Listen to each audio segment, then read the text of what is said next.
खूब मचा सियासी घमासान। किसानों की हत्या हुई है, हिटलर शाही में भी ऐसी गाड़ी चढ़ा करके हत्या नहीं हुई होगी। ये है लीगल स्टेटस तुम्हारा। कातिल सरकार मुर्दाबाद, कातिल सरकार मुर्दाबाद। लेकिन निकल गया समाधान। न्यायिक जांच इस पूरे प्रकरण की हाई कोर्ट के वरिष्ठ रिटायर्ड जज के द्वारा कराई जाएगी। न्यायिक जांच पर माने किसान।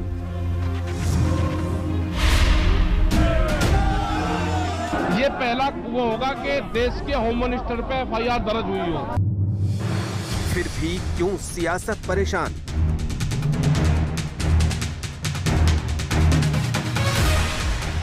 योगी सरकार और मोदी सरकार ये समझती है कि किसी की जान लेने से, पैसे देने से इंसाफ हो जाएगा।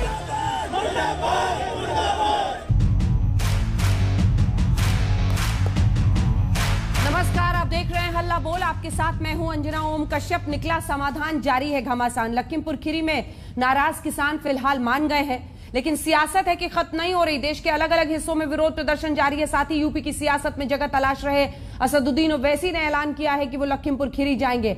ऐसे में सवाल ये कि कहीं ऐसा तो नहीं कि विपक्ष को लखीमपुर खीरी में मौका दिख रहा है।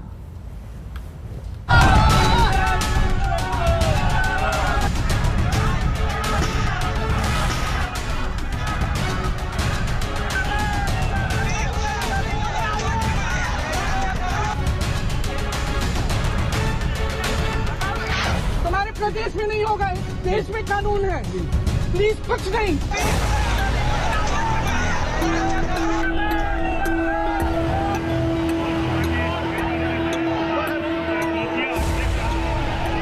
ऐसी हिटलर शाही किसी ने नहीं देखी होगी।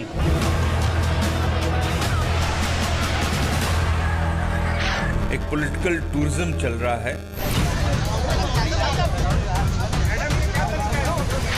घर से ही बाहर निकलने से रोक दिया है।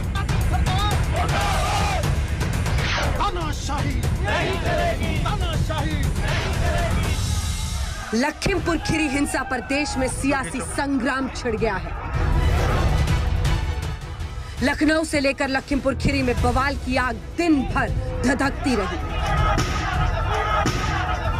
शांत करके किसान और सरकार में सुलह कराने लखीमपुर खीरी पहुंचे DG law and order Prashant Kumar, जिन्होंने राकेश टिकैत के साथ प्रेस कॉन्फ्रेंस कर सुलह की सूरत बनाई। पंचनामा भरते हुए पोस्टमार्टम कराएंगे और उसकी जो अपनी धार्मिक रीति रिवाज के हिसाब से उसका अंत्येष्टि उसकी की जाएगी। जो भी मृतक हैं उनको 45 लाख रुपए का प्रति व्यक्ति मुआवजा सरकार के द्वारा दिया जाएगा और घायलों को 10 लाख रुपए का अनुदान शासन के द्वारा दिया जाएगा। इससे पहले विपक्ष ने देश में चारों दिशाओं से सरकार पर हमला बोला। अखिलेश लखनऊ में घर से निकले धरे गए, फिर उन्हें राजनीतिक बंदी बनाकर इको रिसोर्ट में रख दिया गया। इतना जुल्म, इतना किसानों के ऊपर अन्याय, अत्याचार, उत्पीड़न कभी नहीं हुआ होगा। अंग्रेजों के जमाने में भी इतना अन्याय उत्पीड़न नहीं हुआ जितना भारतीय जनता पार्टी की सरकार किसानों पे कर रही है। प्रियंका वाड्रा गांधी भी किसानों से मिलने दिल्ली से निकली। कई घंटों तक वो चकमा देती रही पुलिस को, लेकिन पुलिस ने आखिरकार सीतापुर में उन्हें हिरासत में ले लिया। प्रियंका ने पुलिस को उनके रवैये पर जमकर लताड़ा। छू के देखो मुझे, जाके अपने अफसरों से और अपने मंत्रियों से जाके वारंट लाओ, ऑर्डर लाओ, समझे? और महिलाओं को आगे मत करो, महिला से बात करना सीखो, समझे? महिला संबंधित महिला कानून है इस देश में, तुम्हारे प्रदेश में नहीं होगा, इस देश में कानून है। प्लीज कुछ नहीं। तुमने मुझे ढकेल के तुम यहाँ लाए हो, मुझे जबरदस्ती ले जा रहे हो। ये सरकार हमेशा ऐसे कांडों को होने देती है और कुछ करती नहीं है। ढंग की इंक्वायरी नहीं होती, कॉम्पेंसेशन नहीं होता, न्यायिक जांच नहीं होती। जैसे जैसे नेताओं को प्रशासन जगह जगह रोकता गया, वो योगी सरकार पर और आक्रामक होते गए। उत्तर प्रदेश में जंगल राज कायम हो गया है। यहाँ किसान अपनी बात नहीं कह सकता, नौजवान अपनी बात नहीं कह सकता, माताएं बहनें अपनी बात कोई सुरक्षित नहीं। बता रहे हैं कि हमारा विरोध करोगे तो हम इसी प्रकार से कुचल देंगे, रौंद देंगे। तो ये जो मानसिकता है वो देश के लिए खतरनाक है और इससे पूरा देश आंदोलित हुआ है। उनके मन की बात कहेंगे, उनके आंसू पूछने जाएंगे तो उनको रोकने की एक नया लोकतंत्र में ये लोगों ने हथियार बना दिया है लॉ एंड ऑर्डर के नाम पर। सच तो ये है कि सच सामने नहीं आने देना चाहते। डट के विरोध किया जाएगा, चट्टान की तरह इनके सामने खड़ेंगे और काले कानून इस धरती के ऊपर लागू नहीं होने। यानी हम कानूनी मदद भी न कर सके अपने नेता की। वक्त गवाह रहेगा, वक्त गवाह रहेगा। लोकतंत्र की निर्मम हत्या भारत की जनता मूक दर्शक बनकर नहीं देखेगी। हमारे घर से ही बाहर निकलने से रोक दिया है। लखीमपुर की बात तो दूर है, इन्होंने पुलिस फोर्स इतनी लगाई है कि हम घर से ना निकल सकें। एक तरीके से हाउस अरेस्ट करने का कार्यक्रम इन्होंने किया है। लखीमपुर खीरी की बिसात पर सियासी बवाल विपक्ष कर रहा था और सरकार राजनेताओं पर सियासी पर्यटन का आरोप लगा रही थी। गृह राज्य मंत्री अजय मिश्रा जो लखीमपुर खीरी की घटना में सवालों के घेरे में हैं, उन्होंने राकेश टिकैत पर अराजकता फैलाने का आरोप लगाया। कहा, मेरे बेटे की गाड़ी से किसानों की मौत का आरोप गलत है, मेरा बेटा वहाँ था ही नहीं। जो विपक्ष के लोग हैं वो राजनीतिक अवसरवादी हैं और चुनाव सिर पे है, तो उसको देखते हुए एक पॉलिटिकल टूरिज्म चल रहा है।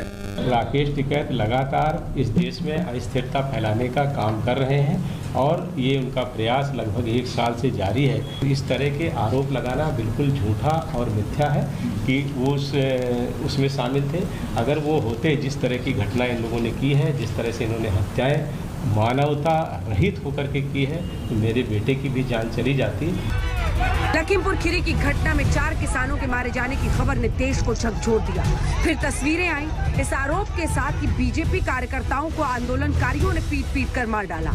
आरोप है कि 4 किसानों के साथ साथ 3 बीजेपी कार्यकर्ताओं और गाड़ी का ड्राइवर भी हिंसा में मारा गया। अब पूरा विपक्ष गृह राज्य मंत्री के इस्तीफे की मांग कर रहा है और गृह राज्य मंत्री इस्तीफे से इनकार कर रहे हैं। कैसे किसी मामले की निष्पक्ष जांच हो सकती है जो उसके खिलाफ है, उसके बेटे के खिलाफ है या उसके लोगों के खिलाफ है? तो मंत्री को तुरंत बर्खास्त करना चाहिए।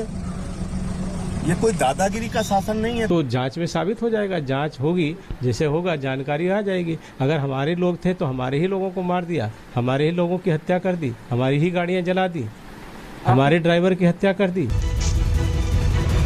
सियासी जंग जारी है, लेकिन लखीमपुर में सुलह का फॉर्मूला निकल गया है। मुआवजे और सरकारी नौकरी के वादे के साथ आज Rakesh Tikait DG law and order की बातों पर मानते दिख रहे थे। बल्कि कई ऐसे मौके भी आए जब कुछ सवालों के जवाब में किसान नेता ही मोर्चा संभालते दिख रहे थे। जो गिरफ्तारी है वो भी होगी, सारे के सारे जो भी लिख के कल FIR की कॉपी दी थी वो पूरी की पूरी उसमें दर्ज है। तो पूरी एक कॉपी हमारे पास में मिल चुकी है। इसमें एक कमेटी भी गठित होगी। अब इंतजार जांच के नतीजे का है। चुनावी अरमानों के बीच तमाम राजनीतिक पार्टियां तो सरकार को घेर ही रही हैं। गृह राज्य मंत्री के बेटे पर लगे संगीन इल्जामों के बीच सवाल सीधा सरकार के दामन पर है। कुमार अभिषेक और संतोष के साथ आज तक ब्यूरो।